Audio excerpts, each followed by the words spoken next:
السلام علیکم ورحمۃ اللہ وبرکاتہ۔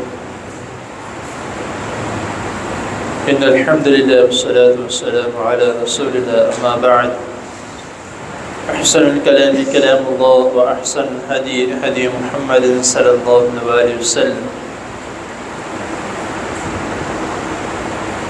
حضرت محترم، رمضان مبارک کا بابرکت مہینہ ماہ غفران ہماری زندگی سے جا چکا ہے، لیکن افسوس کی بات یہ ہے کہ مہینہ تو چلا گیا، لیکن ساتھ ہی ساتھ وہ نمازیں بھی مساجد سے چلے گئے جو رمضان کے مہینے میں نماز پڑھنے آیا کرتے تھے۔ اور افسوس کی بات یہ ہے کہ وہ رونقیں بھی چلے گئی جو رمضان مبارک کے مہینے میں ہر نماز کے وقت نظر آیا کرتی تھی۔ اس بات کی سمجھ نہیں لگتی کہ کیا نمازیں صرف اور صرف رمضان کے مہینے میں ہی ہمارے اوپر فرض ہیں؟ قرآن مجید میں یہ نہیں لکھا کہ وَأَقِیمُوا الصَّلَاةَ فِي رمضان، وَأَقِیمُوا الصَّلَاةَ وَآتُوا الزَّکَاةَ ساری زندگی کے لیے ہے، صرف رمضان کے مہینے کے لیے نہیں ہے۔ تو اسی لیے اپنی نمازوں کا، اپنے عبادات کا کم از کم، اگر اس طرح نہیں، کیونکہ کہا جاتا ہے کہ اس وقت شیطان بند ہوتا ہے، تو اس لیے ہر شخص نیک اعمال کرتا ہے، شیطان بند ہوتا ہے، احادیث میں بھی ہے۔ لیکن ایک مین ریزن ہوتی ہے ہمارے نفس کی، کہ ہم نے اپنے نفس کو یہ بات سمجھائی ہے کہ اس مہینے میں شیطان بند ہے، تو ہم اسی بات کو مد نظر رکھتے ہوئے ہم عبادات بھی کرتے ہیں، قرآن مجید کی تلاوت بھی کرتے ہیں، مسجد کو زیادہ سے زیادہ ٹائم دیتے ہیں، کیونکہ ہمارے ذہن میں یہ بات ہے۔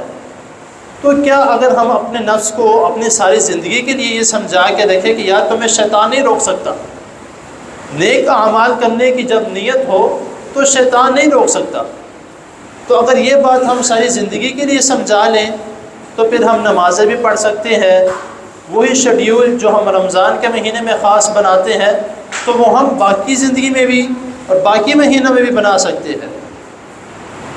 نماز کا ہمارا شیڈیول بنا ہوتا ہے کہ نماز سے پہلے آنا ہے، سنتے پڑھنی ہے، پھر نماز کا انتظار کرنا ہے کہ نماز کھڑی ہوگی، نماز کے بعد پھر بیٹھ کے ذکر و اذکار کرنے ہیں، باقی سنتے پڑھنی ہے۔ تو یہ ہم نے ایک شیڈیول بنایا ہوتا ہے رمضان کا، ہر نماز کا۔ لیکن جیسے ہی رمضان مکمل، شوال کا چاند نظر آ گیا، تو ہمارا وہ شیڈیول واللہ عالم کس طرح دوبارہ ہی صرف فرضوں پہ آ جاتا ہے کہ چلو فرض پڑھ لیے کافی ہے، سنتے میں اگر ٹائم ملا گھر جا کے پڑھ لوں گا، تو گھر جا کے دوبارہ ٹائم کہاں ملتا ہے؟ ہاں، ایک بندے کا شیڈیول ہے ساری زندگی کا کہ وہ فرض مسجد میں پڑھتا ہے اور سنت کے مطابق وہ سنتے نوافل گھر جا کے پڑھتا ہے، اس کا شیڈیول بنا رہتا ہے۔ لیکن جس کا شیڈیول نہیں، اس کا نہیں بن سکتا۔ اور میں نے رمضان میں بھی یہ کہا تھا کہ یہ رمضان کا مہینہ ہمارے لیے پریکٹس کا مہینہ ہوتا ہے۔ ہم اکثر ایک بات کافی مشہور ہے کہ کوئی شخص جو ہے وہ سگریٹ پیتا ہے، اس کو 3 دن 4 دن 5 دن وہ لگاتار پیتا ہے، ہفتے 2 ہفتے بعد اس کو کہو کہ یار یہ چھوڑ دو، گندی عادت ہے، وہ کہتا ہے کہ یار ہفتہ 2 ہفتے ہو گئے، مجھے عادت پڑ گئی ہے اس کی۔ لیکن ہم کیسے مسلمان ہیں؟ ایک مہینہ ہم لگاتار 5 وقت کی نمازیں پڑھی جا رہے ہیں، ہمیں نماز کی عادت نہیں ہوتی، ہمیں عبادات کی عادت نہیں ہوتی۔ تو جس طرح ہم معذرت کے ساتھ بری عادتوں کو ہم بہت جلدی اپنا لیتے ہیں، اسی طرح اس طرح کے عادات جو ہیں وہ نیک اعمال کی، عبادات کی، دعاؤں کی، نماز کی، قرآن پڑھنے کی، اس کی بھی عادت ہمیں اپنانی چاہیے اور جلدی اپنانی چاہیے، جتنی جلدی ہو سکے اپنانی چاہیے۔ تو میں نے یہ جو جمعہ گزرا ہے قرآن و حدیث میں پڑھایا تھا، تو ادھر موضوع میرا یہی تھا کہ رمضان کے بعد ہم کیا کریں۔ تو اس میں چند پوائنٹس جو تھے وہ میں نے پوائنٹ آؤٹ کیے، جس میں سب سے پہلے تھا کہ شکر گزاری۔ اب سوال یہ پیدا ہوتا ہے کہ رمضان کا موضوع ہے اور شکر گزاری اس میں کیا کرنے آئی ہے؟ تو میں نے بتایا کہ شکر گزاری کیوں کرنی ہے کہ اللہ تعالیٰ نے زندگی میں رمضان کا وہ مہینہ لے کر آئے ہیں جس کی وجہ سے اللہ تعالیٰ نے 2 صحابی جنہوں نے ایک ساتھ اسلام قبول کیا، ان میں سے شہید ایک پہلے فوت ہو گیا اور دوسرا طبی موت فوت ہوا، لیکن جو بعد میں فوت ہوا وہ پہلے جنت میں چلا گیا۔ اب سوال کیا کہ ایسا کیوں ہوا؟ تو نبی کریم صلی اللہ علیہ وسلم نے فرمایا کہ اس کی زندگی میں رمضان کا مہینہ نہیں آیا، اس نے عبادات کی، قیام اللیل کیا، روزے رکھے، تو اس وجہ سے ان اعمال کی وجہ سے وہ پہلے جنت میں چلا گیا۔ تو اس بات کی شکر گزاری ہمیں کرنی چاہیے۔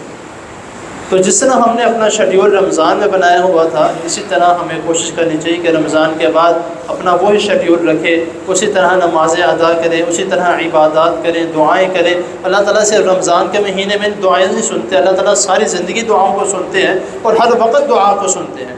تو اسی لیے جو شیڈیول رمضان کا تھا وہی شیڈیول اپنے باقی مہینوں کا اور باقی زندگی میں بھی رکھیں انشاءاللہ تعالیٰ۔ اللہ تعالیٰ ہمارے عبادات قبول فرمائیں گے۔ اور جو چھوٹے ہوئے روزے ہیں ان کا بھی خیال کرنا ہے کہ جتنی جلدی ہو سکے ان چھوٹے ہوئے روزوں کو مکمل کریں۔